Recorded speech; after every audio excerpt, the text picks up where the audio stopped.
From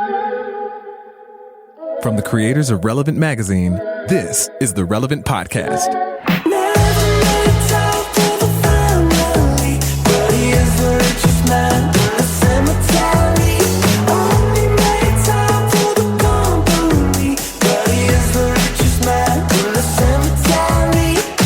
It's Friday, February 15th, 2019, and it's the Relevant Podcast. I'm your host, Cameron Strang, and here with me in our Orlando studios on the ones and twos, our illustrious engineer, my brother, Chandler Strang. Hello. On the Skype line from Loverland, Virginia, Jesse Carey. Hello, hello. On the Skype line from Nashville, Tennessee, our senior editor, Tyler Huckabee. Hey, everybody. And just on the road there in Nashville, author, speaker, podcaster, cowgirl extraordinaire, and Valentine, Galentine. Oh. I don't know. I don't Thank know. you. Our Valentine's Day queen. Our Galentine's you guys. queen, Annie F. Downs. Icon, romance icon. Yeah. It's Friday. I've carried on being a Valentine queen for 3 solid days. It's the Good morning, gents. It's the whole week. It's the week of Valentine's, which if we know, that's Annie F. Downs prime time. You know what I'm saying? Thank that's you. Yeah, Valentine's week. Okay, so on Tuesday's show, everyone could see while we're recording, we're doing the live shows on the Facebook page. In case you haven't checked it out, it's facebook.com/relevant. But you had the benefit of seeing us, and now I can see something that people who are only listening can't. And it is the fact that right now Annie is drinking what appears to be a LaCroix 100%. with the aid of a koozie. A 100%. drink koozie to keep her LaCroix cold. Also, what does my koozie say? Bride. Right. Because I ordered some as a gift, and they send you a free bride and groom one. I was like, I'll prophetically use that koozie. How long does it take you to drink a LaCroix, Annie? It will take me. I'll finish it before the show's out. I'm not like y'all. I don't pound my drinks like you jokers do. I drink soda so fast, there's no way I need a koozie. No, I do not like the way it feels when my hand gets so cold. It's more of a hand protection Really? than a drink protection. Total opposite. I like the Really? ice cold. Yeah, it feels so crisp. No. I feel like I'm in a commercial. Like you're No, like I you use got a the koozie beads of sweat every going single down over your time. palms. I never don't use a koozie. I constantly, if I'm drinking out of a can, I have a koozie. I keep one in my purse. Have we never talked about this? I keep No. a koozie in my purse. Full Nothing time. about you says Athens, Georgia, more than what you just told us. More than what you just told us. Raise them right. Raise them up in the way they should go, and they will not depart from it. Okay, so Annie, there are only 2 types of people in this world that carry gosh. koozies in their purse. Oh gosh, People do I get to decide which one I am, or you? Yes, I bet you've already people decided. with temperature sensitivities in their hands Yes. and alcoholics. So choose which one you are. Choose wisely. And it's not a binary. You can. No. Plenty of So alcoholics I could keep- have sensitive Luckily, fingers. the one I keep in my purse fits a can and a bottle. It's very helpful. Listen, I think hypothetically there could be people whose hand temperature sensitivities led them to a life of alcoholism. Thankfully, you prevented that by carrying That the is koozie not with me. you at all That times. is not me. Yeah. I just keep a koozie with me. Therefore, I keep everything under control, everything temperature appropriate, behavior appropriate, intake appropriate. So, We cheers we to have me. so Happy much to Valentine's learn. Day to all of us. Here's to you. We have so much to learn. Right. I'm here to teach you. I'm just here to teach you. The idea that you guys don't keep a koozie on you is weird to me because what do you do? Oh, you like when your hands are cold. Well, before we move the show along, I want to tell you that today's podcast is brought to you by a new sponsor. You Need a Budget. It's YNAB, pronounced YNAB for short. You Need a Budget is personal budgeting software backed by a unique method based on 4 rules for budgeting. Budgeting is not about restriction. It's not about never spending money. Budgeting is about finding your true priorities and aligning your money with those priorities. It's an opportunity to gain total control of your money. On average, new budgeters with YNAB save $600 by month 2 and more than $6,000 the first year. YNAB has helped hundreds of thousands of people to gain total control of their money, get out of debt, and save more faster. Find out why users call YNAB life-changing. Go to younedabudget.com/relevant for a 2-month free trial. Normally, YNAB offers a 34-day trial, but they're giving an extra month for Relevant Podcast listeners. Go do it. I use YNAB, and it's phenomenal. I'm just telling you right now.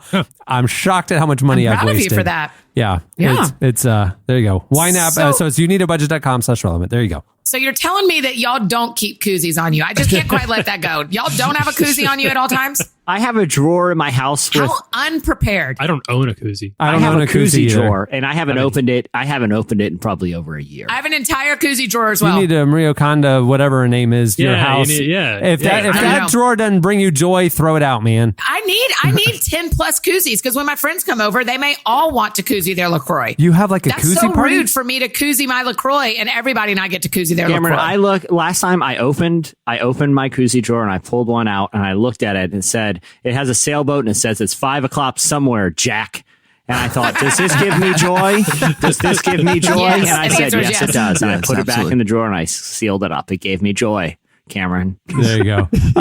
We have a great show in store for you today. Coming up later, it's going to be a little bit different of a interview for us coming up later on the show. Big news that we've been covering all week at relevantmagazine.com about the just shocking report that the Houston Chronicle and San Antonio newspapers have been covering about the widespread long-term sexual misconduct allegations in the Southern Baptist Convention churches, leadership, pastors. They documented more than 700 victims. Throughout the week, there were more reports coming out. We've been covering the response by the Southern Baptist president, what's happening next, and all that. Well, Jonathan Merritt, who's a religion reporter and author himself, and has very close ties to the SBC. He used to work for the SBC. Is going to join us to shed some light on what's happening there and the controversy and everything. So Jonathan Merritt's coming up later. Stay tuned for that. Man, guys, that has been. That's been I was telling Melting it. my wife last night. It's just one of those things that's really hard to write about. It's very emotionally draining, and it's like part one, it was tough, and then there were 3 parts all told from the Houston Chronicle that came out, and each one just got a little worse. A few more stories, more kind of details that got increasingly insidious, and by the end were really stomach churning. It's writing about these things it's very unpleasant and it's very draining. And I'm glad that there's reporters who are willing to do it, but it leaves you feeling just really sickened at the end of the day. It's incredibly just sad. sucks your soul out. So you're really selling the segment there. You're really saying, hey, stay tuned. It's going to be sickening and depressing. Well, the reason we do need to stick around, the reason it does matter is that if it didn't happen to you, it happened to somebody that you loved in a church, most likely. Yeah. And we have got to we are the new leaders of the church. It is our generation. It is people in their 30s and 40s and even in their 20s. And we get to stop this. And so we need to listen because Jonathan is an expert on how to handle some of this stuff. I mean, his dad was the president of SBC, right? I mean, this is his world. And y'all know, I've been reading everything y'all are putting out. Y'all are writing about this really well. And I just think it is incredibly important that there are times we cannot look away and Absolutely. we cannot look away. And some of the most devastating details is how all of this was hypothetically preventable. There was literally proposals in 2008 to the SBC leadership, the Southern Baptist Convention leadership, to implement some sort of rule that would require churches not be allowed to hire people who have been convicted of sex crimes. That seems like a very low bar for ministry. Right. Don't be a sex offender. And they refused. They literally refused to put it in place because they said it was because of their sort of convoluted leadership, dynamics that it was unenforceable. Yet You're talking about the prioritization of autonomy. They want the churches to remain self-governing. And Right. They have resolutions that a woman can't be a pastor. Right. And so Listen, you preach that, Jesse Carey. Let's so go. it's like, you can prevent, you have the autonomy and the authority to prevent women from being pastors in the SBC, but you can't prevent sex offenders, which was rampant. I mean, that's the thing one of the things that shocked me was in the reports, like how many convicted like child pornographers and child predators, sexual predators were hired as children's pastors and youth pastors by SBC churches. Like it was known. Yeah. After it was already, after they the were information was convicted. available, and either they didn't look or they didn't care. Some of them were rehired. Some of them were Yeah. rehired by other churches. I mean, there are friends. I have friends that are in the story that the abuser of my friends were fired from the church where it happened and then hired again at a different church. And the whole time she was watching it and knew and was telling people. And I mean, it is just, and here's what's true is that it happened in the Catholic Church. It happened in SBC. This is not specific to a church. While this story is specific to a denomination, there are more stories in more denominations. This is just the current one we're telling, and it's unbelievable. I mean, it's exactly, because when there's like some sort of denominational structure, all of the abuse cases can kind of fall under that umbrella. But you look at how many of these independent evangelical churches, this happens all the time. And, Yes. a lot of them are, self-described non-denominational, so they're not part of some of these big stories. But you're right, Annie, it happens everywhere. I mean, you look at, and it's not just sexual misconduct and abuse, it's widespread abuse of authority positions. I mean, you look at what happens at Harvest in Chicago with James McDonald. I was reading about that this morning. I mean, that story is insane. I mean, after elders in the church came forward and were telling, reporters and bloggers about the misuse of finances and bullying, by him, he threatened libel lawsuits. And now, there's leaked audio of someone who sounds a lot like him suggesting that people at the church plant child pornography on the computer of reporters to discredit them. I mean, when you have structures that enable leaders to think literally insane thoughts. James McDonald was just fired this week for that. There's something majorly wrong with religious Christian institutions, not just in this country, because Annie, as you pointed out, it's happened in the Catholic Church too, but something is really bad wrong. And thankfully, there's finally some accountability, and these sins are being brought to light and hopefully corrected. And I think that something that came up a few times, and that I'd be interested in learning more about this, is how much of the response has been centered around calling these things revelations or dragging these things to light. But that seems like a bit of a misnomer. And I know this sounds a little nitpicky on my part, but I hope you understand my spirit on this, which is that these were not these stories were out there. These were reported stories. These were things that people knew. And the fact that the SBC and the people at Harvest Bible Chapel, in the case of James McDonald, who is not accused of any sexual crimes, but is definitely accused of emotional manipulation and bullying and financial mismanagement. But the fact that these things were well known and people just didn't want to address them. They wanted to look away. They didn't want to be involved or have to go through the difficult process of bringing justice to these situations. Speaks very, very poorly of the leadership of these churches and of our attention of what we prioritize. Well, and look at the sad irony that hopefully is a wake up call to a lot of Christians, is especially if you're around our age group. A lot of us grew up hearing Hollywood is like the enemy of the church. Like Hollywood is anti-Christian. They have this Christian bias. Right. Hollywood has been going through this process for 2 years now. They have higher degrees of accountability. They've said, okay, we've known this stuff about Bill Cosby long enough. This is it. We've known this stuff about Harvey Weinstein. Church 2 is following Me Too, not leading it. If Hollywood was so bad, they've been going through this accountability process. Why is the SBC just now waking up to it? Institutions that have demonized Hollywood, and now they're having to follow that example because the churches have been so concerned with discrediting victims and protecting their own leadership.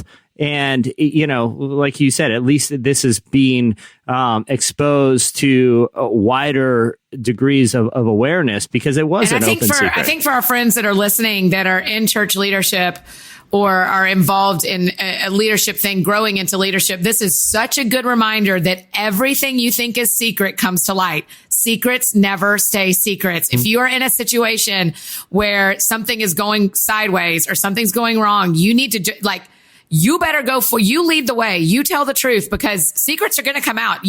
All these people that are losing their jobs and all these stories from the Houston Chronicle, they just remind you. It's a good reminder for me as a church leader that I don't get to have a secret life. I don't want to have a secret life, but I also don't get to have a secret life because nothing stays secret. Everything comes out, and it comes out because God is kind and God cares more about our character than our careers. And so he will always bring to light the sin in our lives. He just usually gives us a lot of chances to do it privately before it goes public. And I want to hear him when he's talking to me, not when he's talking to everybody about me, you know? Oh my goodness. Well, this is a heavy start to the show. We're off on a really, I'm really grateful that y'all are leading this conversation though, and you didn't ignore it. I mean, I think there's this opportunity to let it go, and y'all aren't. And I'm really grateful for how y'all are speaking about this. Speaking of let it go, Frozen 2 trailer came out this week. Hey, what's up with the dark turn? What's up with the dark turn on Frozen 2? That was a very grim trailer. It was heavier than what we were just talking about. It was very... Tyler and I in the team, we have like a thread where every day we're passing around links. What can we got to take on this? I was like, I don't know, Frozen 2. Then I saw how dark it was. I was like, just the curiosity factor alone, people are going to care. I'm all for it. That first one is, Let It Go is still driven into the depths of my brain, and it will torture my soul for the rest of my life. So I'm glad we're at least getting a little darkness injected into that sappy world. You think is that what's going on here? Is Disney just aware like the kids are growing up? This is we're in a divisive. When Frozen 1 came out, they were little kids. It was a different time. It was fun. There wasn't the political divisiveness, but now. This ain't your grandma's Frozen. You're saying this is Frozen for Trump's America. This is the Frozen of Trump's America. Frozen of a time where people are getting hacked all the time. Russia's up to something. We don't know what, but there's something's going on. Frozen 2 can't play by the old rules. It was shocking. The most shocking thing that happened this week in our coverage was when I saw the picture of that Chicago pastor, James McDonald. It was that Michael McDonald's brother was a pastor. I had no idea. Oh my gosh. Murder. Whenever Michael McDonald plays, like a guy on a yacht's mullet grows just a little bit. Like the hair follicles are like, is that right? Like there's something about the vibrations. Okay, but if you could be right here, right now, or would you be, if you could be right here, right now with your haircut right now, or on a yacht with a mullet, which would you pick? With Michael McDonald blasting an open linen shirt and just the Florida Keys sunshine blasting on me, I'm definitely taking where I am right now because that's a horrifying future. That's the wrong answer. I would have a mullet right now if it meant I got to be on a yacht. That's awesome. Yeah. I hope someone's listening to us from a yacht. All right, well, moving the show along. It's our Friday show. And here's the deal. I'm going to tell you something. Okay, so last week we changed our long-standing segment. In case you missed it, we changed it to the hot list. All right, the hot list. We heard a couple of tweets. We got some feedback that people missed the In Case You Missed It jingle. It was just so catchy little ditty. And we thought, nostalgia is a powerful force. We get it. People don't like change. But we do acknowledge that the importance of a memorable jingle and a jingle that everybody loves. So here's the deal. We're debuting the hot list. Last week, you heard a jingle for the hot list and a countdown for the hot list. But what we're going to do is, that's not set in stone. We're going to test out a handful of jingles before we decide Chandler, bless your heart. You're having to do a handful of jingles. We got a solid month of experimentation before we decide on a final hot list jingle. So if you didn't, hey, you heard last week's, fine. Okay. You have your opinions about it. Today, you're about to hear another one. Next week, you'll hear another one. We'll let you all vote when we're done trying them. And, Chandler, you're the secret hero of this entire thing. I just want you to know. I don't think it's any secret. For acknowledging. Yeah. I think it's a public. He's a public hero. People are very well aware of him editing magic and sounds. He has to make this listenable. So here it is. Your latest, the top 5 things happening in culture and entertainment this week. It's week 2 of. It's the hot list. The hot list. It's sizzling. All right, there you go. So that's week number 2's jingle option. I like it. Coming in at number 5. Number 5, HBO this week claims to have made new discoveries and found groundbreaking revelations that will challenge the state's case against Serial Season 1 subject Adnan Syed. The murder of Hae Min Lee 12 years ago was the subject of the breakout hit podcast Serial, you may remember, which not only suggested that convicted serial killer or suggested killer Saeed may be innocent, but also highlighted issues throughout the criminal justice system. Well, Saeed has maintained his innocence for more than a decade. Filmmaker Amy Berg, who was nominated for an Oscar for a documentary on the Catholic sex abuse scandal called Deliver Us from Evil, helms the upcoming series, The Case Against Adnan Saeed. It debuts later this spring. So, big reveal there. Who knows? Man. I know. Were you, Annie, were you a fan of Serial Jesse. season 1? Beyond. You know me and crime podcasts. I'm so about them. I know. I feel like we probably have to discuss something else in the true crime topic while we're here. Okay. I think we should. I know, Jesse. Listen. Let me say this. I'm excited about this series because my favorite thing about Serial season 1, because it's a complicated case, and I think it still was unclear if he was innocent or guilty. But it was so informative about the process of the criminal justice system and potential flaws and how easy it is for a wrongful conviction to take place. Yeah. You know, right? But we could talk about the justice system all day long. That's for another podcast. I was implicated in manslaughter. Yeah, you were. This is a true crime. This just became a true crime podcast. So what happened was about once a week, you guys on Twitter will hit up the Relevant Podcast account and be like, hey, whatever happened to Annie and Jesse's true crime podcast solving the case of who was it that Jesse about rolled it. over on and fell on out of the bunk bed when he visited that Christian college in 2002. And I'll tell you this. This is Jesse and me and Annie to a T. We get really excited about an idea. We'll start to do the idea, lose interest in the idea because we got excited about another idea. Okay. So to be fair, I never lost interest. I just got embarrassed how much I was bugging Jesse about it. No, that was fair. And I will say I got embarrassed that I brought it up too much. And so I just stopped. I was like, okay, I really care about what happened to Cuckoo Kachu or whatever the last guy's name is. No, Andy, don't give anything away because I was talking to Cameron about it after. People on Twitter, someone said, because people, I would say I get the tweet probably once a month. Hey, are you ever doing that thing? Oh, for sure we do. I know. So this week we saw that I was a little punchy yesterday morning. I just felt like it. And so I saw it and I hit retweet with comment and I put, turns out he's dead. That's what I said. I just said the investigation hit a dead end because dude's dead. That's what that's what I implied. And then there was like 50 replies of people like, wait, what? People thought you meant it. Wait, are you serious? That's kind of flippant, man. That's sad. What happened? And so then I replied to one of those and I said, it was the autopsy. Revealed that it was like complications from some internal blunt force trauma that had happened like a decade earlier. We don't think it's related. And then people were like somebody falling on somebody from about 10 feet in the air or 6 feet in the air or whatever. And I was like, okay, fine. We think Jesse did it, but that's fine. That's why we had to stop covering it because we think Jesse actually killed the guy. Super weird on the internet about it yesterday. Yeah, it did. So and then thankfully some people were like, y'all remember that Cameron has like weird gallows humor, right? This has to be him doing this. And so, yes, it was me messing around with everybody. The guy's not dead. We just lost interest. Okay, actually, we don't know. That's the problem with what you did, Cameron. Here's the thing. Cameron was joking. Everyone, the guy is dead, but it was a car accident. So Jesse, oh my gosh. Listen, this is turning into like an Orwell world of the world situation where like we're just think we're telling a funny story, but people are going to show up at Jesse's house, like banging on the door, ready to drag him out and deliver mob justice.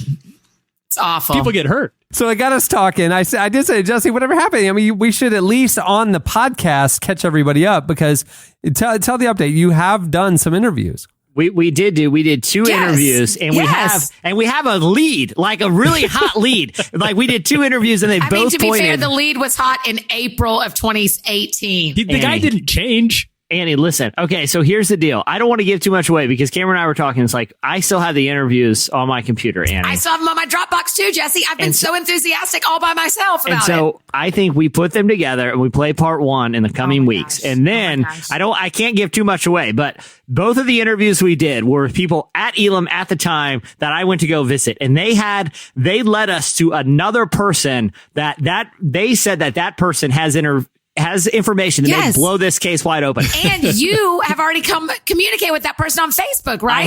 I have a way to contact him. So here's what I think we do, Annie. I think we put together part 1. I think we play it like 2 weeks from now on the podcast. Okay. I think it's a great idea. Jesse, I can't wait. Want to. I can't wait. This is such a great lesson for all of us in patience, because if you will just wait and stop bugging, you'll eventually get what you want, which is what is happening for me right now. I get to be part of a true crime podcast. It only took a year. The only reason is I don't want to go to prison for murder. And so this is the only way to clear my name. Instead of letting the internet do it. The only way, this is the plot of a good movie. The only way I will not go to prison for murder is for me to prove myself that the guy never died in the first place. And the only way to do that is to find him. And we don't know we don't know his name. We don't know anything. We just know that there's one. So the guy we have that you connected to on Facebook, they need to know it's not the guy.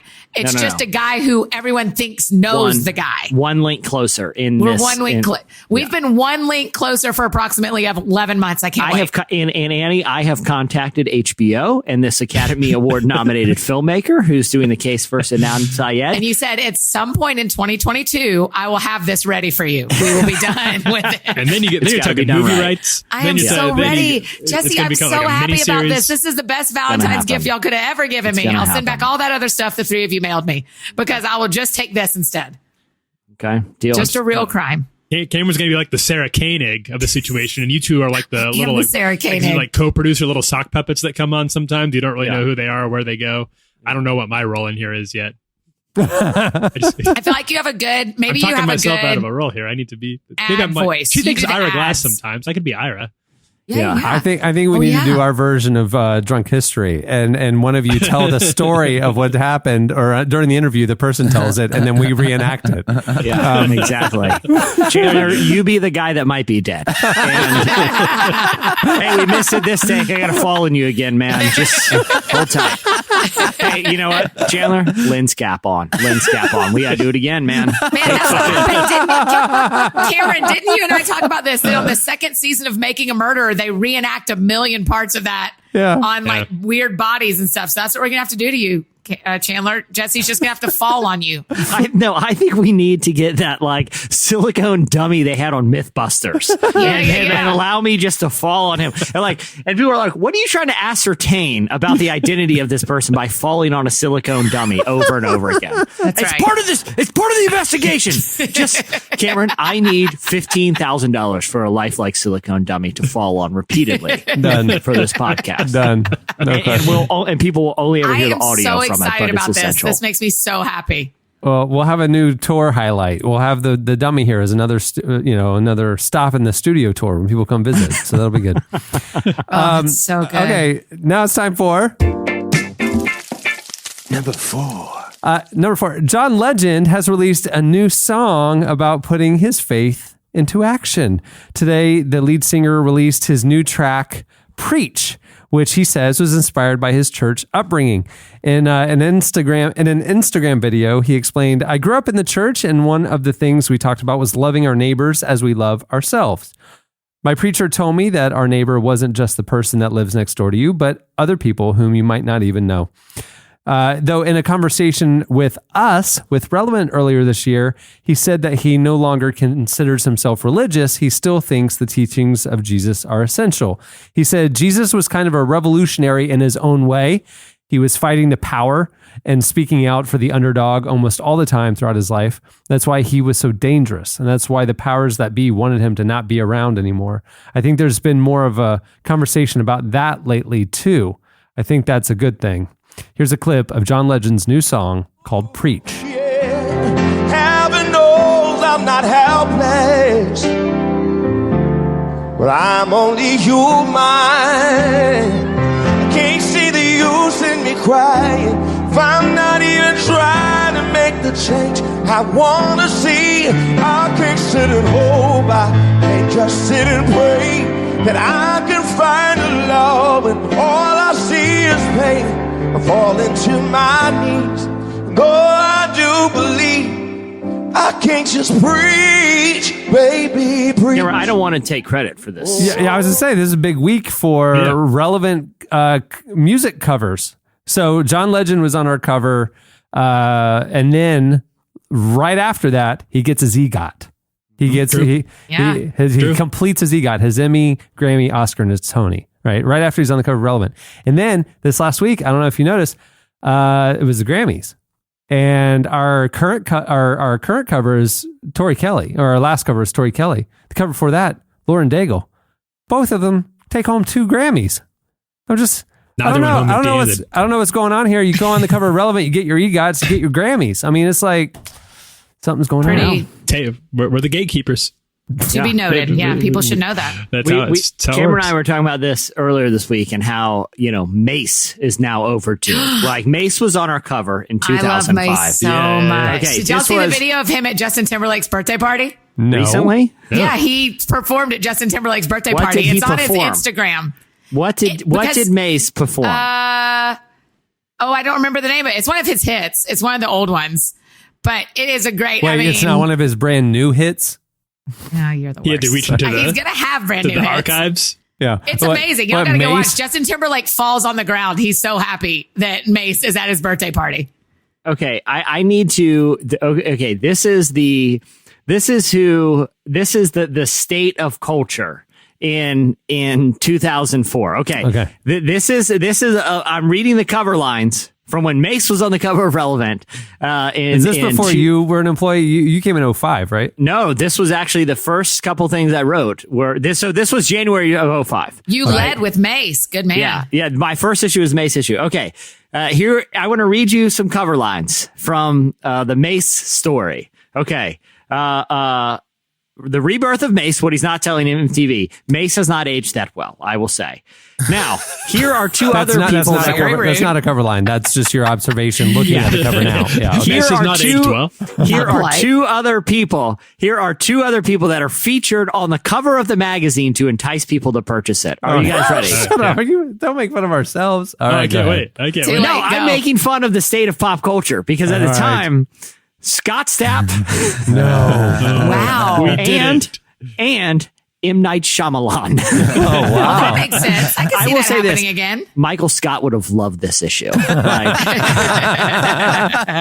I remember at the time, I'm like, wow, but all these guys are really opening up about faith here. It was a big get that we got Mace, and we did a photo shoot with Mace. It was it was a big deal. And then it was before he was pastoring, right? It was in that era where he was, talking about Jesus a lot. Those were all 3 gets at the time. Yeah. 2004. It was circa 2004. I would say those gets at the time. They were. I'm not making a comment. Relevant wasn't the only magazine that was putting Creed on as a. Jesse, I forget about how long we've been around / how old we are until you pull up old covers like that, and then we're like, oh yeah, remember when they were cool? I was like, oh no. I mean, that was a long time ago. That one also had an interview with the guys from Jimmy Eat World conducted by David Crowder, which at the time I thought was like the coolest thing. I still think it's cool. Yeah, but it was Zach Lind, cool. the drummer from Jimmy Eat World. Zach Lind is a believer, and David Crowder wrote the article. David Crowder interviewed him in that issue. That was a good issue. I stand by that issue. I like when we do that. I still like when we do that. When we get somebody when we conduct a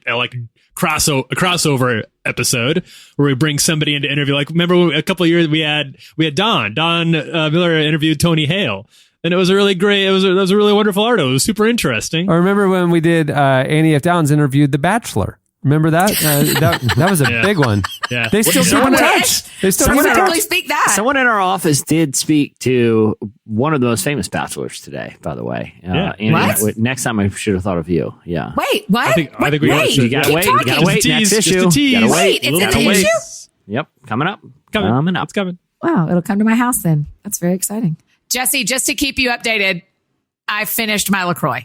So, yeah, I'm 30 sure. minutes. Yeah, your hands would have been frozen solid. It was nice and cold the whole time. So, switching to water. Thank God you're not frostbitten. Thank God. Thanks to that. My hands are fine. I can continue to be a part of this podcast with healthy hands. With healthy hands. That sounds like a good podcast name. With healthy hands. A massage. That could be the name of our crime podcast. A prayer podcast. No, that's more like, I picture that as like some sort of health conscious massage pod. I don't know. I think it's a podcast exclusively about moisturizers. Oh, we just try different ones and like the aloes, some exfoliating ones. All right, trying this out right now. You just hear. Greasy. Visual. No greasy. Sounds pretty visual. Let me get another one. Okay. Here, I'm going to score some out.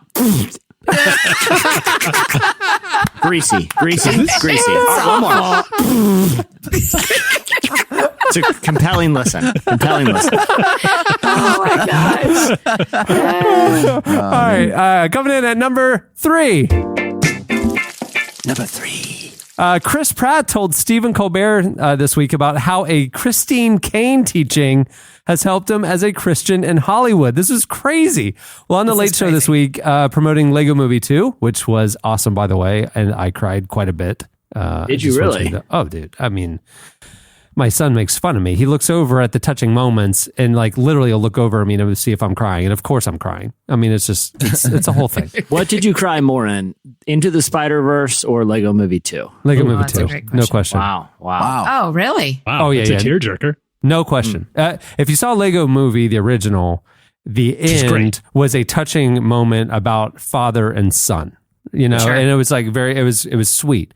This was that amount of emotional impact times 5 or 10. Okay. And it was about brother and sister. Now I don't have a sister, but I think of Chandler like a sister. And so it really moved me. It really moved me. It was really sweet. It was really sweet. It made you appreciate your sibling.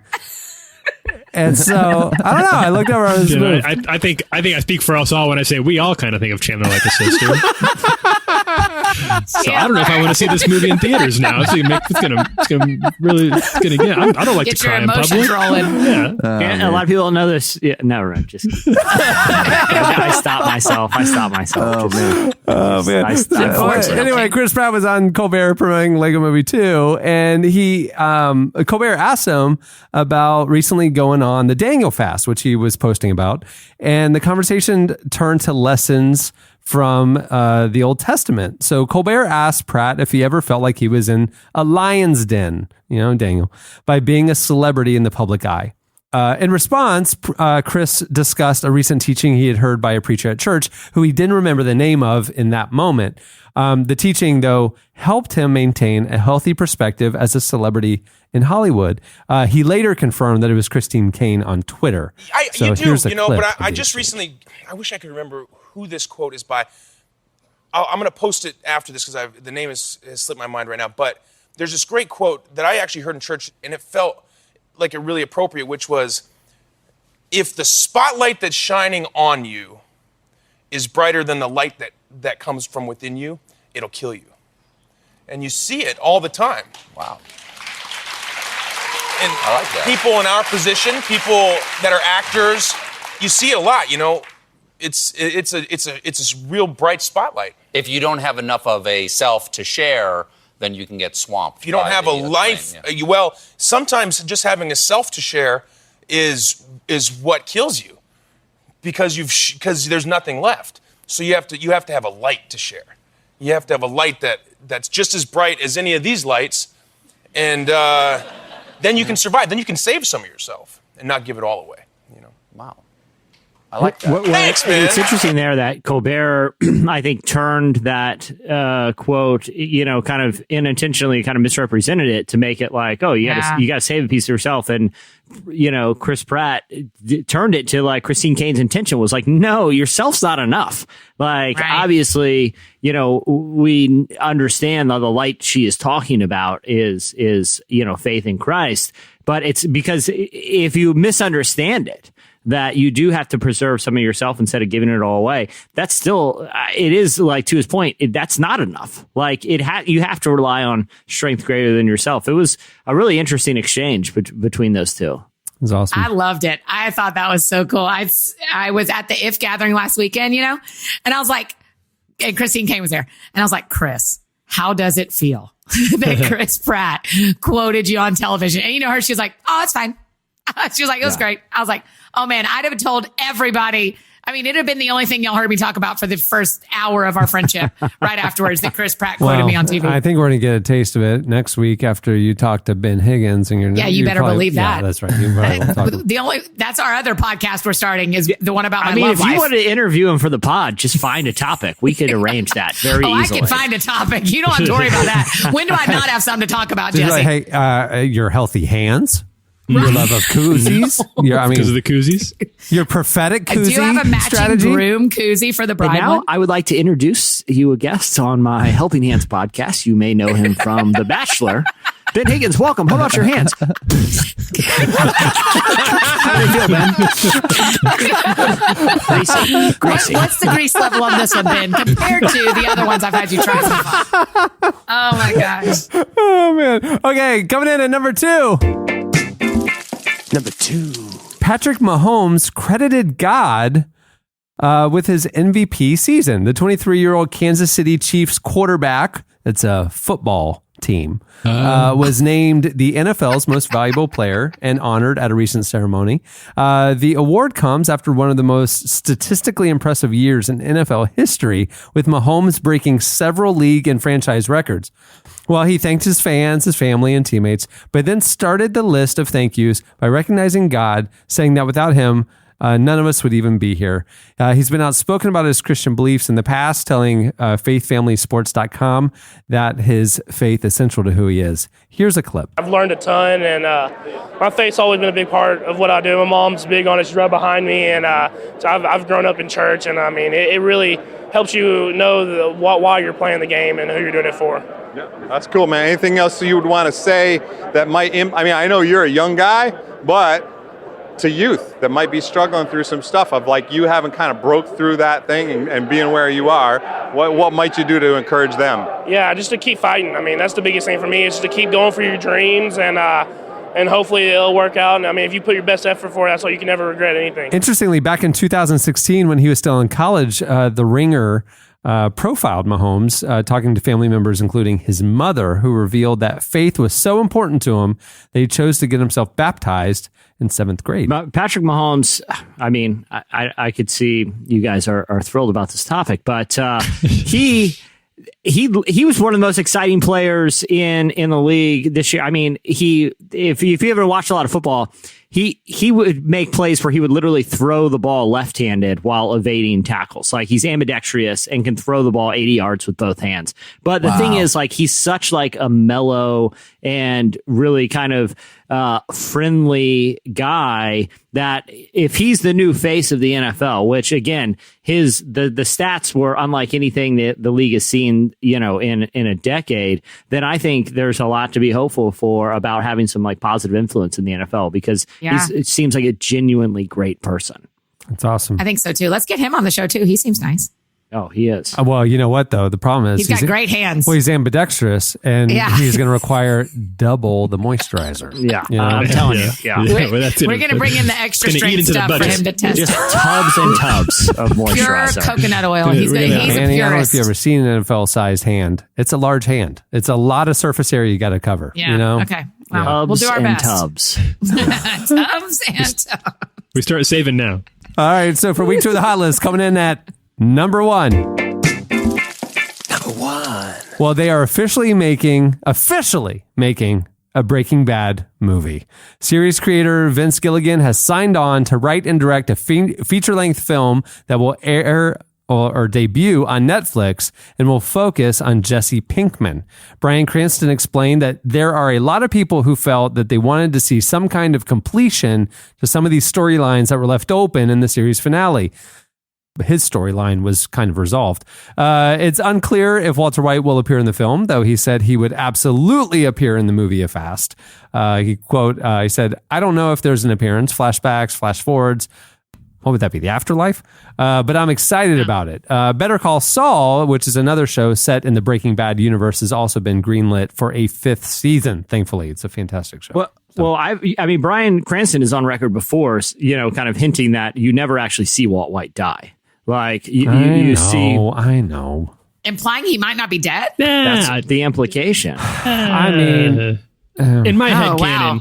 canon, Walt's 6 feet under. No, it is like, I think one of the most unexpected like cinematic universes that we've kind of seen spawn from the prestige era of TVs that we're in. You know, obviously, like Breaking Bad has nothing to do with superheroes or anything that you would intuitively think would lend itself to spin-off films and series. But if Vince Gilligan is involved, it's going to be really good. We've seen that from Better Call Saul. I read something interesting related to this Breaking Bad film is that Vince Gilligan took like a 3-year development deal with, like a production company worth like $50 million. When you look at Shonda Rhimes, or what's the guy who did Glee, and Ryan Murphy, is that the other, if you look at Shonda Rhimes and who those guys have like, 6 series going in a row. Like Shonda Rhimes has all these like murder and, shows and Scandal. They were getting 9-figure deals for 3 years because their production output was so prolific.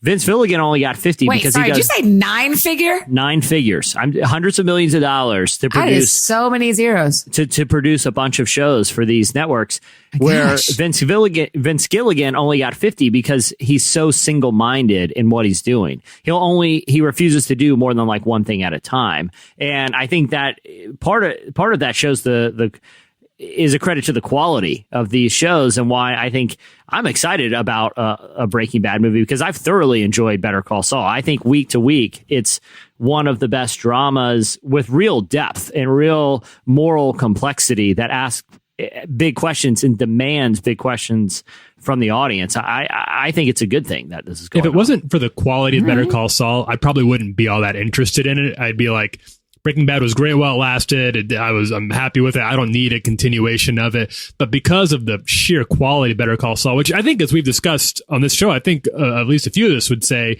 it's probably better than Breaking Bad at this point. Yeah. I'm ready to greenlight pretty much anything Vince Gilligan wants to do in this, the Breaking Bad cinematic universe, I guess we'd call it. It seems like I'm kind of like you alluded to, Cameron. I kind of feel like the show closed the loop on Jesse's story. Pretty much gave us the I saw as much of him as I wanted to, but I'm always down for more Aaron Paul. And if there's a good story there, then I'll tune in. Annie, are you a fan of Breaking Bad? No, I didn't watch it. I know I'm the worst. I know your face tells me everything. Theater of the Minds people. Jesse's eyes just got very big. I honestly think Breaking Bad is, as a series arc, but even also episode to episode, is sort of a modern day parable about the slippery slope of compromise. It's tough though, Jesse, to for somebody like her no, not like you, somebody who hasn't been watching, for us to say, go watch Breaking Bad, because Annie, when they first started the show years ago, right? Mid 2000s, they thought it was going to be a dark comedy, which is why they cast Malcolm in the Middle's dad as the lead, right? They thought it was like a dark comedy. The first couple of seasons of Breaking Bad are a different show and not as good. What happened is they started to realize the potential of the storylines and the world that they were creating. They also started to see the amazing casting and acting, and to Gilligan's credit and the showrunner's credits, like, they pivoted the show and they made it something that turned into some of the finest art and really ushered in or propelled or solidified the golden era of television. It was like, it is significant, right? And so the seasons 3, 4, 5 ended up becoming vital television, like, honestly. But 1 and 2 are almost unwatchable. Like under the current eye. If you were to start now, you'd be like, and so we're telling you, like, it would take me a long time to be like, what are these yahoos telling me to watch? And I don't want to waste 20 something hours of your life having to wade through something that's not vital. You know what I mean? To catch up. I may just jump into the movie. I'm not above reading. There was one series that I didn't want to watch, but my friends all liked it. And so I would just read a summary of every episode so that I could keep up. So maybe I'll just do a little reading about about it before the movie comes out. Well, and I don't think there's been a show that does a finer job of showing two competing moral arcs of one character searching futilely for redemption through works and another character that, makes slow moral compromises to try to achieve a greater good, which at the beginning is to try to save his, is to provide for his family, and to show like once you start making small compromises, you make bigger and bigger ones until you literally become a different person. In his case, Walter White into Heisenberg. And, I think those sort of moral lessons that Vince Gilligan was so good at exploring make it not just like a really entertaining series, but for Christians, one that I feel like there's real value in engaging with. And because that show took off so well and that lesson was so evident in it, America stopped trying to justify doing bad things for good potential reasons ever again. And that has not been a temptation since. I would say in the political realm, there's not been one compromise. Agree that no such thing. One compromise. The greater good. Don't do value. it. Stay on the. Yeah, that's why I think we could really credit that to Breaking Bad. All right. Well, that'll do it for week 2 of the hot list. Here's that second jingle option one more time. It's the hot list. The hot list. It's sizzling. Let's sit on that one. Your sister did so good on that. Let's see. Yeah.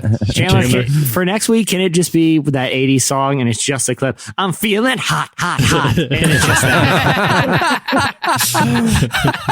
The hot list. Yeah, I like it. The hot list. I just want them to be random at some point, and it just, I got my baby back, and that's it. Just, All right, stay tuned. Up next, Jonathan Merritt joins us. Talk about the SBC scandal.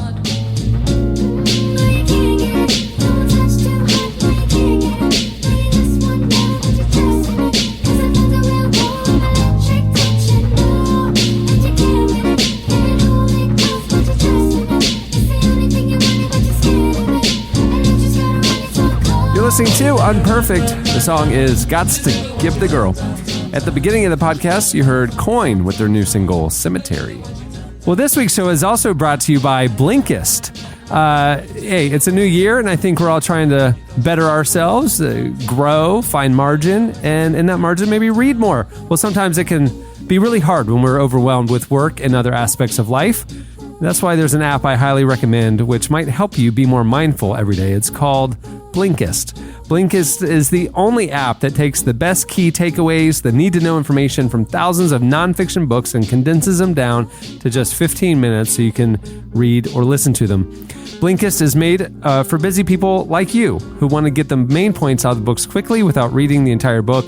With an audio feature, Blinkist makes it so easy to finish 4 books a day while you're on the go.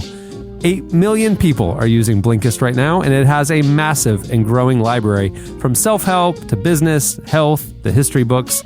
Right now, I'm this week, recently, I read Start With Why by Simon Sinek. I did What the Most Successful People Do Before Breakfast by Lauren Vanderkam. Brush Your Teeth was number 1 on the list, by the way. Hallelujah, and it's not true. Hallelujah Anyway by Anne Lamott. They have a great selection. I have a bunch more in my cart I'm going to tackle this weekend. Well, right now, for a limited time, Blinkist has a special offer just for Relevant Podcast listeners. Go to Blinkist.com/relevant to start your free 7-day trial. That's BLINKIST.com/relevant to start your free 7-day trial. There you go. Well, Jonathan Merritt is an author, contributing writer at The Atlantic, and an acclaimed religion reporter whose father once served as the president of the Southern Baptist Convention. Well, his most recent book is called Learning to Speak God from Scratch, Why Sacred Words Are Vanishing and How We Can Revive Them. It's available now. We wanted to bring Jonathan on to hear his unique perspective as a religion reporter and as somebody who's worked for the SBC and has obviously been very involved over the years. So without any further ado, to talk to us about what's going on and the news happening this week about the Southern Baptist Convention, here is Jonathan Merritt.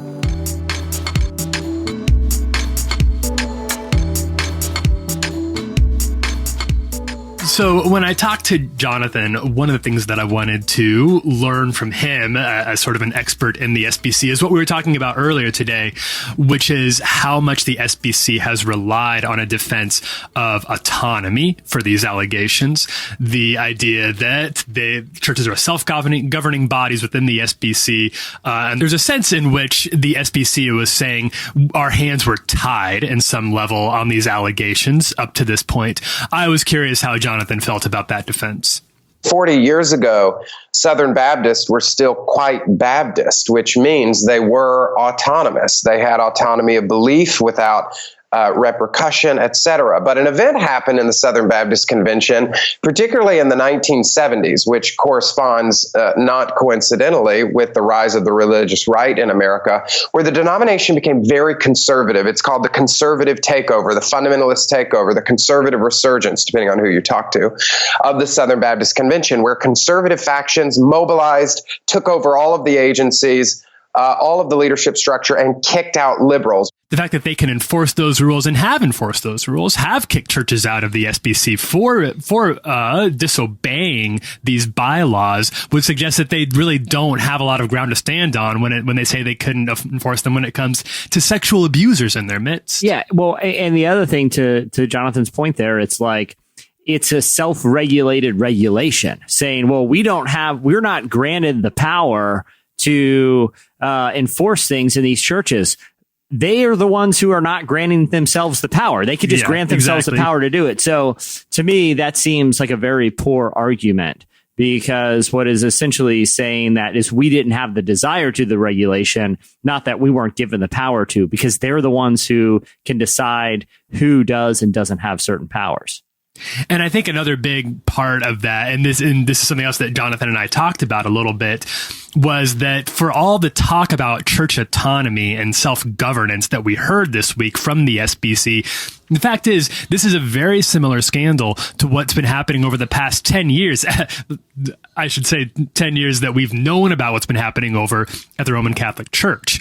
The investigation that sort of kicked off with the Spotlight investigation in Boston and has not stopped going ever since then, is happening in an institution that is very hierarchical and that has a lot of, and that is not autonomous in any stretch, and is in fact very, very proud of that. I asked Jonathan a little bit about the difference between what's happening in the SBC and what's happening in the Catholic Church.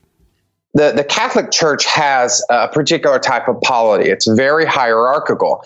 And so the leadership structure of the Roman Catholic Church, which makes it in many ways, I would say, worse than what's happening in the SBC. It's not worse in the sense that anytime children are harmed, that is unbelievably terrible, but it's more systemic, because you had a leadership in the Catholic Church that was complicit in the crimes. They were committing the crimes, and then they were covering up the crimes.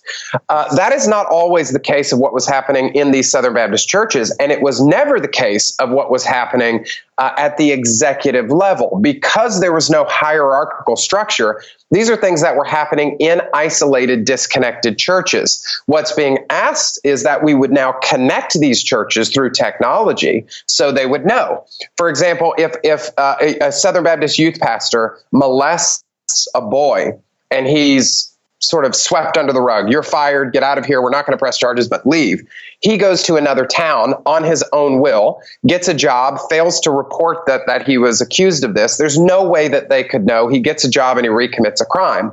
In the Roman Catholic Church, they would come and they would tell the bishop, let's say, or they would tell another priest. And then the bishop would unilaterally decide to move this priest who committed this crime to another parish and cover it up, and then the crime would be recommitted. So you can see how in the Roman Catholic Church's scenario, it's almost worse, because the hierarchy is actually involved in the committing and the covering up of crimes, and that's not the case in the Southern Baptist situation.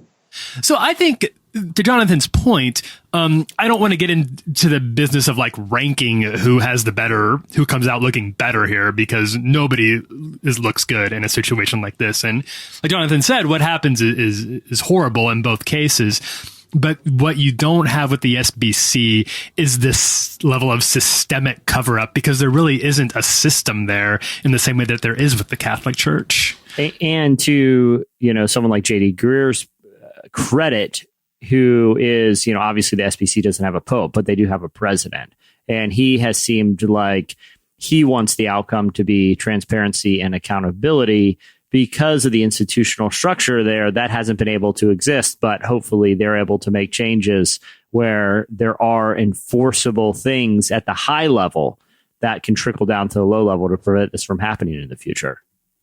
The problem, I think, with that is going to be how much power does somebody like J.D. Greer actually have? Because as the SBC has always said, that this is not an institution. This is not a hierarchy. J.D. Greer is, in many cases, and I don't say this to demean him at all. I think that he would agree with this on some level.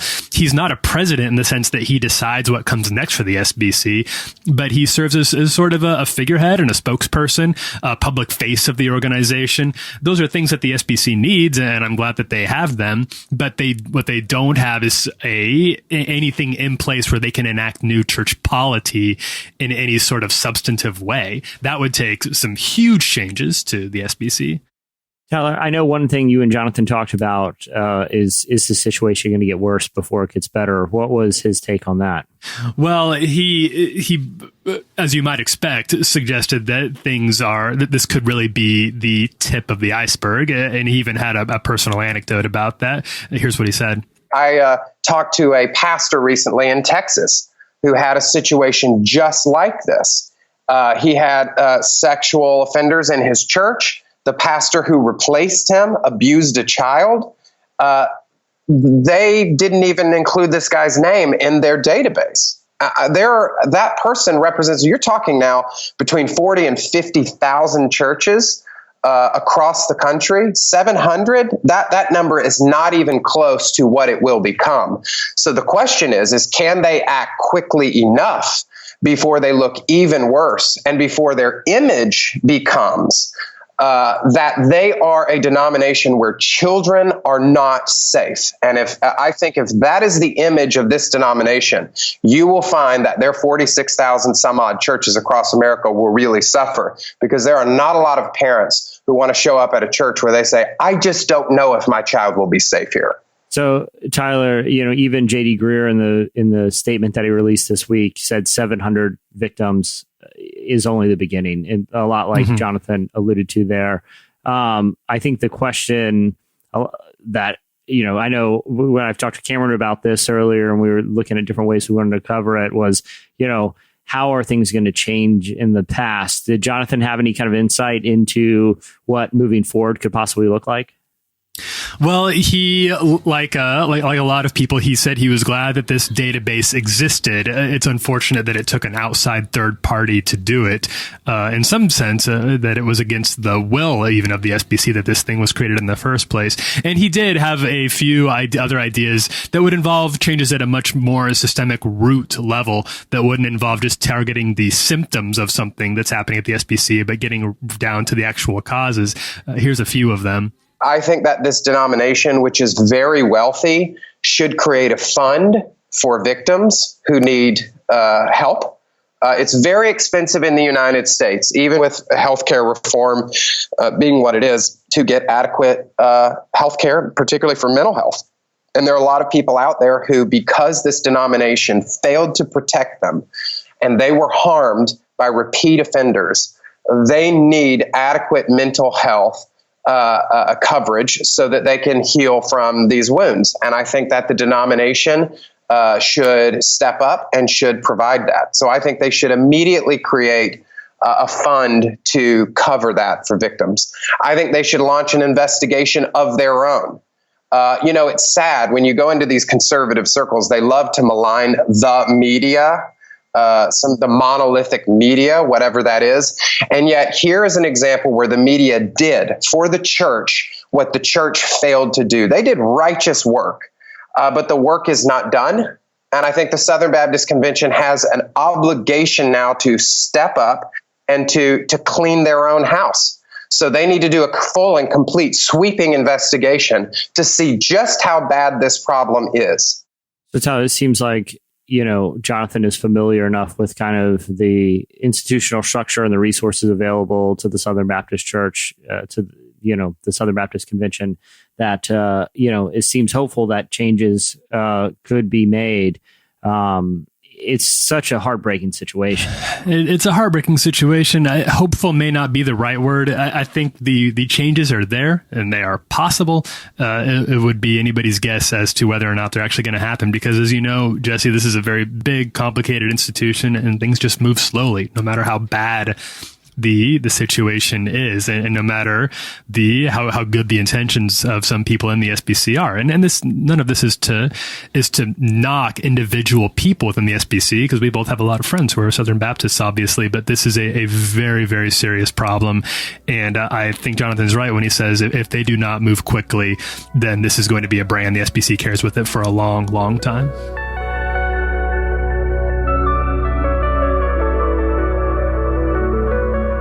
That was Jonathan Merritt. You can follow him on Twitter at Jonathan Merritt. And for ongoing coverage of this story with commentary and discussion, follow along at relevantmagazine.com.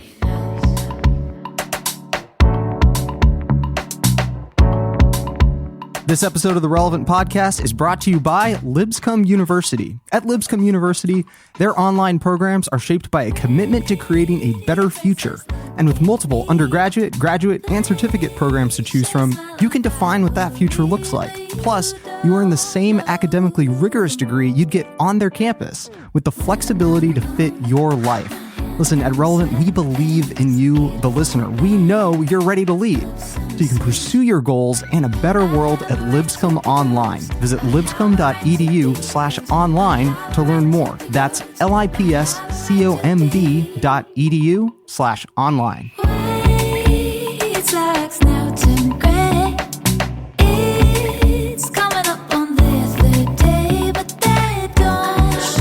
You're listening to Alison Pompier. The song is gross. I mean, one describing it, that's the name.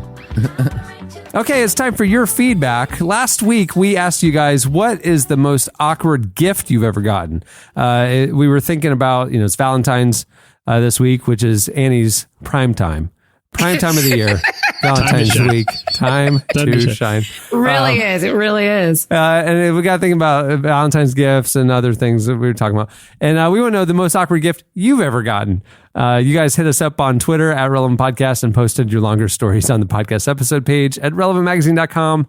Here are a few of our favorites. Annie, guys, I want to take CJ's really bad because I've been laughing about it all day since I went through these. Annie, I want to point you to Kirsten's, and you can read that because it does involve lotion. It involves lotion, and I feel like with your new lotion pod, if I need to save it for the pod. Yeah, with your new lotion pod, you should read that one. Right. Okay, healthy hands. So, see, the reason I love this because I read a bunch of these earlier, and I just became a huge fan of CJ's stepdad. Okay, so CJ says, my stepdad opened one of our quote unquote family gifts from my mom's aunt, who always got us weird stuff. What was in the package was a wreath of ugly brown sticks. He inspected it for no more than 3 seconds before throwing it Frisbee style across the living room right into the roaring fire.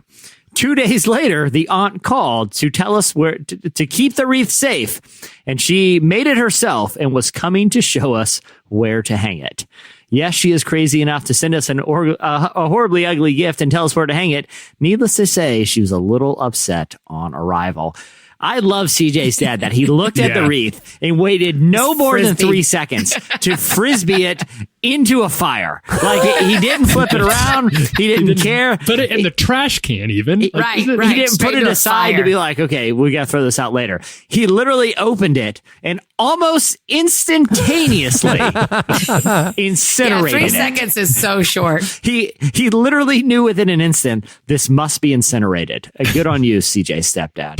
Put yourself in CJ's stepdad's shoes for a moment. Let's say you had done, you'd been discovered a person who had burned. I probably would not, but let's say I did, because now I want to. And then you find out what CJ's stepdad found out. Do you tell the aunt, like, hey, I I don't want to get your hopes up. I burned the gift. Or do you lie? Do you come up with a story? Do you say, oh, we wanted the dog, something? Do you find it fell apart? Do? Yeah, I got to be honest. I mean, now I would lie. I mean, like I'm a liar. I don't want to hurt her feelings. I would say like it broke or something and it fell apart. So can I tell you the lesson of Breaking Bad? It starts with one moral compromise. That's what I'm saying. I know. I feel bad. I feel bad. And next thing you know, you're strangling and then melting the body of a drug dealer in your basement. We all seen this play out, Cameron. I know. It's I feel bad. I feel bad. it. Slippery slope. I know. I shouldn't admit it. I should be like, you'd say the right thing, but I would want to spare her feelings or at least soften the disappointment and be like, it's out of my hands. Like I think everyone just looks around and goes, where is it? Where, do you know where it is? And everyone just buys into it's what lost. the heck? Yeah, it was just here. We were just where? It was Huh? just here. Huh? Yeah. Okay, let's talk about Kirsten's. I'm ready. Kirsten Please. works for a short-term missions organization, and every once in a while, a group will give their coordinators a small gift, like a Starbucks gift card or chocolate or coffee. But she said she's always pleasantly surprised and appreciative because they don't have to do that when they come and bring a team, but it's really sweet. And about a year ago, she was given a gift bag by a group. And when she opened it, it was a bunch of old toiletries from hotels and a full-size bottle of lotion that was expired a couple of years back. Don't try that one, Big Higgins. Don't try that one. I love that it's just like, because I'm morally conflicted about people that take hotel. Like sometimes I'll read. Are you? Oh no. About the shampoos? Okay, here's the thing. Okay, here's my question for you. Are they included in the price of the hotel room? I mean, you don't take towels. I don't take towels. Do you take toilet paper? I have a friend who takes, a girl that I used to be on the road with when I was on a bus tour. She would always, when we had day rooms, she would take the extra roll of toilet paper. That felt too far to me. That feels very far. I've taken hangers. I've taken coat hangers. No. They're a major corporation. So you're saying if it's not nailed down, it's probably in your suitcase. It is in danger. No, Exactly right, see, I'm soaps and shampoos for sure. Yeah, 100%. I can take them, no big deal. But rolls of toilet paper and coat hangers? No. But here's the thing: I have soap. I have They're soap. overcharging me anyway. But here's the thing: like, how much is this 3 ounces of shampoo going to save me? Like in the long run? No. It's not about that. And it's, something I learned. I don't like staying with friends. Like I like staying in hotels if I can.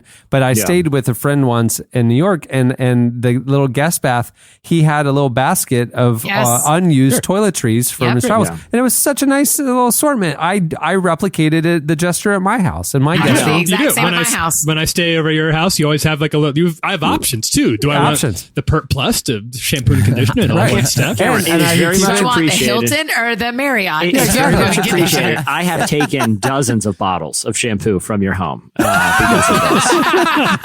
And left them back at hotels. Also, you should know. Also, you should know. I murdered a drug dealer in your basement. And you took all my coat hangers. That's you. That was me. That's it. All right, I really I feel like we have kind of a running theme a lot on this podcast, which is a persistent men. And Crystal got involved with one here. She says, in high school, there was a guy who was repeatedly asking me out on a date nearly every day. I was pretty consistent with my simple reply of no. One day, after months and months of solid no's, oh my word, I was going through a really stressful morning and he started asking. I eventually said fine to shut him up and thought that one day would be it. Lesson here for anybody listening. They're married. It's never it. That's never it. We went on a not awesome date, following which he seemed to think we were in a committed relationship. It was just before school was out for Christmas break. I found out nearly a week after this one date that he had spent a considerable amount of money buying me things for Christmas, including a necklace with a pendant that said "I love you" on it. Oh my gosh. He probably really did love her. That's a lot asking somebody This out. guy's a serial killer. This is a Breaking Bad situation. That's a true crime. That's the intro to a true crime. That's it. That's the start of a true crime podcast. Fortunately, she never had to. She says she never had to see him again because he mysteriously died due to some blunt force trauma that was not explained. The irony is, people didn't. The person that fell on him in that moment didn't know he was wearing a heart-shaped pendant that literally pierced his his heart. Punctured his heart. Wow. Story over here. It literally broke his heart. Oh, my gosh. Ryan said, I love this one because I feel like this is a situation that any of us could plausibly be in. I know that not. I feel like I could see how this could happen. For a bridal shower, my wife received a salsa making kit. Okay. Oof. Objectively a terrible gift. Okay. It's so specific. It's so much work. How much is a jar of salsa? $3? I'm not making that. Right. I'm not going to, I Keep need a whole going, kit. though. Tell about the kit. The kit's interesting. Okay. This it's so much work. It's so much work for so little payoff. Hold on. Listen, a salsa's so little payoff, man. It's not even a main course. It's something you put it out on the table. It's barely above a decoration. Okay, you're getting 5-6 bites, maybe. Yeah. How much salsa are you eating? I mean, are you going to hand squeeze and homemade your ketchup? I mean, this isn't like a cake baking kit where everyone eats a big slice and you have a party around it. This is a side. People don't have ashtrays anymore. They have salsa out. It's not a side. It's a condiment. I mean, you're not home making mustard. I mean, exactly. It's so much work, so little payoff. Okay, the kit Does anyone home make mustard? That seems really difficult. I don't even know what's in mustard. Mustard's just mustard. Listen, I have a neighbor that just homemade some peanut butter. Okay, you can home make anything. Ask him to home make mustard. I don't even know how you start. So anyway, you have a little bit of faith. Just a little bit of faith. Oh, and you're then fired. And we're allowed to fire you? No? Because that joke gets you fired. This okay, so here's what was in the salsa making kit. Various plants that we could grow to make our own salsa. Hold on, I would like to point out that she cut off your rant and then just tried to fire me. I didn't mean it. The queen thing went to my head. I apologize. Yeah. I retract it. I love being on here with all of you. It's Valentine's week. I know it's your time to shine. So sorry. But you don't got to try to hurt others. No. I'm so sorry. I shouldn't. My queendom went to my head and I deeply apologize. Listen, not only does this salsa making kit necessitate you grinding up the ingredients, it literally included plants that you have to grow. Yes, that's so cool. Yeah. I feel like a salsa making kit is something you're going to find in the weird shelf at TJ Maxx. You know what I'm saying? It's exactly. Oh like man, home everybody goods. knows that shelf. That's brilliant. Yeah. It's like, $8 candy. Yeah. So napkin holders, this is where they are. Okay. So not it included plants. Okay. Needless to say, they never used it. So that Christmas, they decided to give it away at a white elephant gift exchange. When someone opened our gift, they said, I think I got this for you at your wedding shower. Sure enough. The salsa making kit went to its rightful owner. Went full circle. It boomeranged. Boomeranged. That is the worst. That is the worst. I went to a yard sale where a bunch of people had given things with a friend when we went to go it's a fundraiser for an adoption. And we went to the yard sale and in the pile of things was an entire gift I had given the friend that was with me. I was like, I gave you that. I brought you that from Georgia. And she was like, oh my gosh, you did. I'm so sorry. We aren't friends anymore. Are you friends? Have you ever spoken to them again? Zero. Never again. Cut him out of my life. Yeah. You know what? I have cozies for 9 of you, but you don't get a koozie. You are going to have uncomfortable fingers. That's your payback. You're going to have very cold hands. Yeah, enjoy your cold hands and eventually a warm soda. Jerk. That's exactly right. You're 100% right. Brittany's here is interesting because it raises a lot of I feel like there's a lot of gaps I'd like to see filled in here. Yeah, what's going on? Yeah, I saw that as well. Lots of things, lots of follow-up questions. Yeah, because here's one. And I'll let you get to it. But she says something so offhandedly and casually, as if we should all know that this item ever existed. That's what was perplexing to me about. There's a few things here that she says all of this with a so what happened was type thing when there's a whole short story here, obviously. So she says, my dad, stepmom, and siblings did not come to our wedding. Right there, we got some questions. There's drama there. Something happened. They're not at the wedding. Hey, did Chandler actually write this? Because there's a high probability of that happening when he gets married. Yeah, you never know. Okay. Well, all right. So Chandler, this is maybe you from the future. Chandler. Our Cameron's own sister sent us this. Listen, Chandler, from the future. Chandler, let me tell you this too. I have already begun making a wreath out of very dry, very brittle sticks. And should you toss it into a fire, it will explode in your face and burn your house down. So Chandler, don't you dare. I'm already growing the plants because I'm going to give you a salsa kit. Its own plants. So you just hang on. Here's what you're getting from me, Chandler. All right, so dad, stepmom, siblings didn't come to the wedding, but a couple months after it passed, so now months down the road, they're no longer even newlyweds. They sent us a large framed puzzle of Thomas Kincaid's painting of The Wizard of Oz. What? Thomas Kincaid painted The Wizard of Oz? No, not only that. Okay. Every word in this phrase brings a new revelation. Because here's what is so, like, when you really think about it, you know, it's like our old friend who was on a cover line on the 2005 issue, M. Night Shyamalan. Yeah. The more you think about it, the more like, the twist has layers. Yeah, the twist has not layers. Only, yeah. I think I know why they missed the wedding. They got them the puzzle, and then they wanted to get a frame. They were like, well, someone's got to put it together. See, because I had painted this family's story thusly. The family itself, incredibly conservative religious people, and they probably didn't approve of the spouse. They boycotted the wedding. That was what I was assuming. Yeah. Then months later, a present of a Thomas Kincaid painting shows up. I'm going, yep, story checks out. You know, Thomas Kincaid, painter of light, a lot of religious households, very Christian, probably a Psalm 17, probably a passive aggressive scripture. You know, they're hoping it will kind of like they're hoping to like bless them with some like or shame them. What completely unraveled everything was that family would not condone a wizard. They would not condone a Wizard of Oz. So now I don't know who these people are. Like, I'm so confused. Wow. I didn't know Thomas Kincaid ever ventured outside of his usual rapport and into the world of cinematic tributes.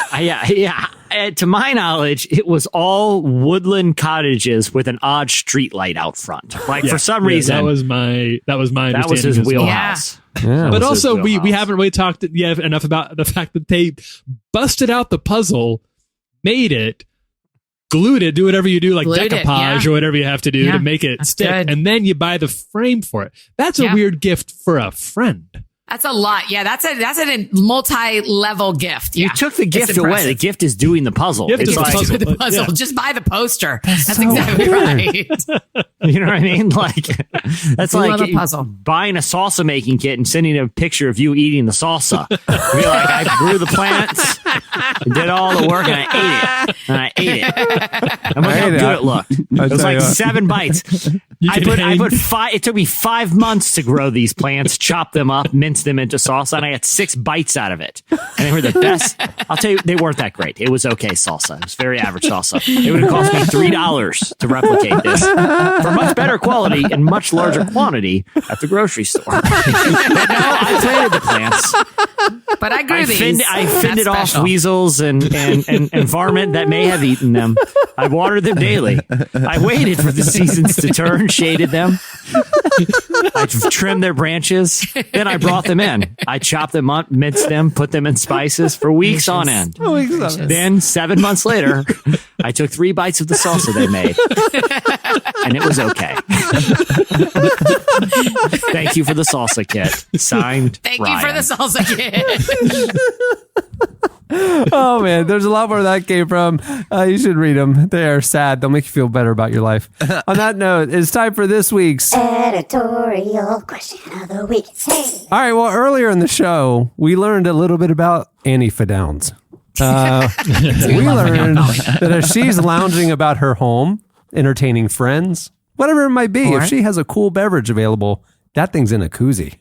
Staying cool. It's staying cool. Staying cool. My hand is staying neutral. And it struck all of us as odd. Maybe if you're out at like the beach or the pool, where the hot blaring sun is going to make the drink warm really fast, you might want to shield it. But like lounging around the house with friends on a nice Thursday afternoon, I don't know. You need it. Anyway, we want to know your Piccadilly, your thing, your little thing that is unique to you, that you've got to have your thing this way. This is your thing. Right. And wait, tell me what y'all's are. I have one at the house. So when you go to a stadium, like a sports stadium, football, basketball, the concession stands, they have small, medium, and then they have souvenir cup. Souvenir cup, sure. Refillable souvenir cup. I drink almost exclusively out of Orlando Magic souvenir cups at my home. And every year, I acquire a complete new set and just keep refilling it. And I have these massively large souvenir cups. So much do liquid. you know what I find so offensive about this right now? Cameron's holding up a cheap souvenir cup. I think that's Steve Francis on there. Okay? No, it's Jameer Nelson and Penny Hardaway celebrating 25 years of Orlando Magic basketball, which was 5 years ago. This is a 5-year-old cup. Okay, either way. We had a white, Annie, listen to this. We had a white elephant. I think you were there, Annie, at Christmas. Yes, I was. I got Cameron's name, and I got him. He did. A top of the line, the best thing you can drink a beverage of any temperature out of. It was a matte black Yeti mug. Dope. Ooh. It's awesome. And he's using something that costs 5 cents. 5 years old. 5-year-old.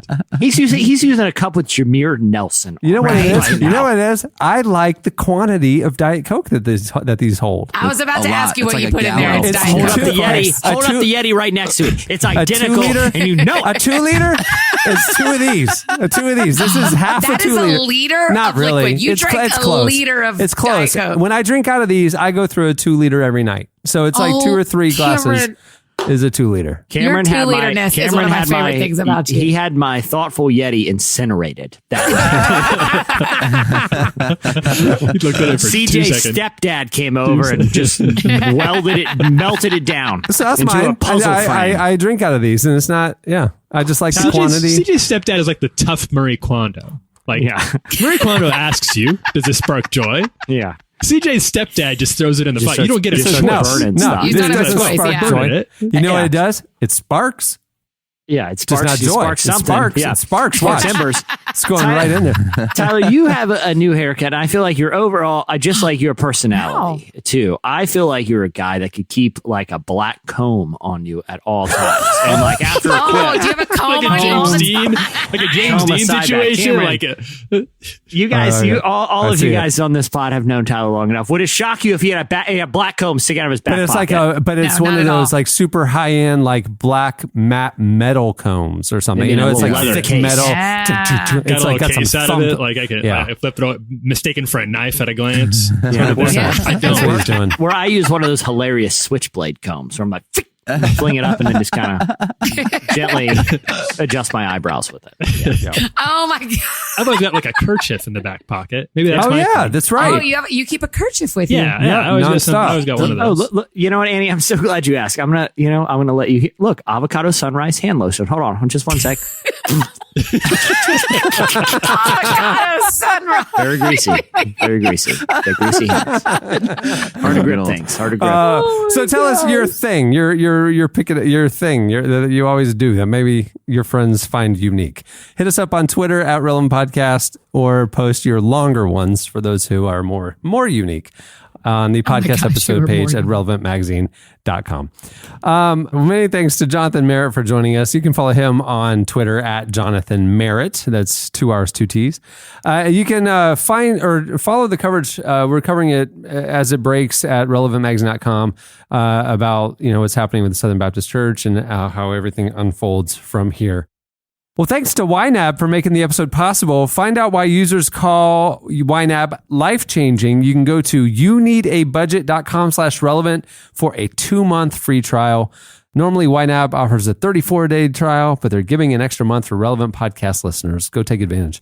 Also, thanks to Blinkist. You can go to Blinkist.com/relevant to start your free 7-day trial there. That's BLINKIST.com/relevant to start your free 7-day trial. Well, we mentioned it on the Tuesday live show. We mentioned it last Friday. We are launching a daily show called, guess what? Relevant Daily. It debuts on Monday. We were going to try and do it this week, and we will be ready by Monday. So tune in on Monday, 3 p.m. Eastern. There will be a live feed on multiple platforms. There will also be an audio podcast every day, so you can subscribe and listen to it on your commute home if you'd like. Relevant Daily, it's covering what you need to know at the intersection of faith and culture every day. It'll probably be about a 10 to 15-minute show, fast-paced, great guests, and keep your finger on the pulse of everything that's happening. It's Relevant Daily. Check it out on Monday. Follow us on social to get all the info about when it's debuting, but it'll be Monday afternoon. Follow us at Relevant and also on Facebook at Relevant as well. Yep. And you'll find out everything you know. Hey, the Relevant store has some new merch and podcast fan gear up. Go check it out. Store it at relevantmagazine.com. And while you're over at the site, also there's a great new subscription offer going on to get the magazine. So while you're at relevantmagazine.com, check out the new issue, subscribe, don't miss one.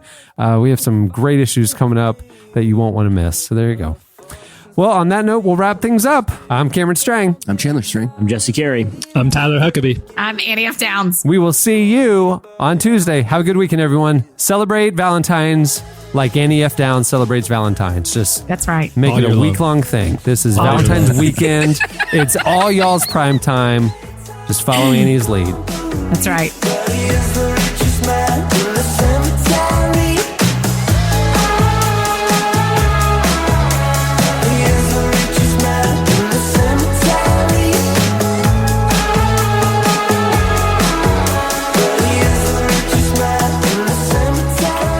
Thank you for listening to the Relevant Podcast. If you like what you heard, be sure to leave us a review on iTunes.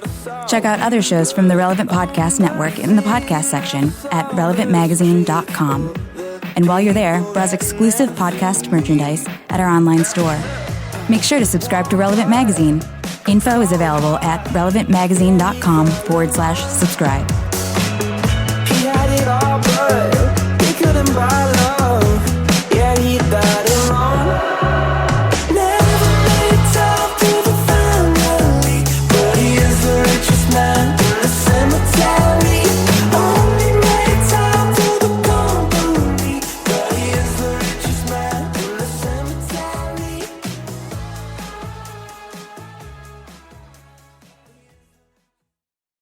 Here, I'm going to score some out. Relevant Podcast Network.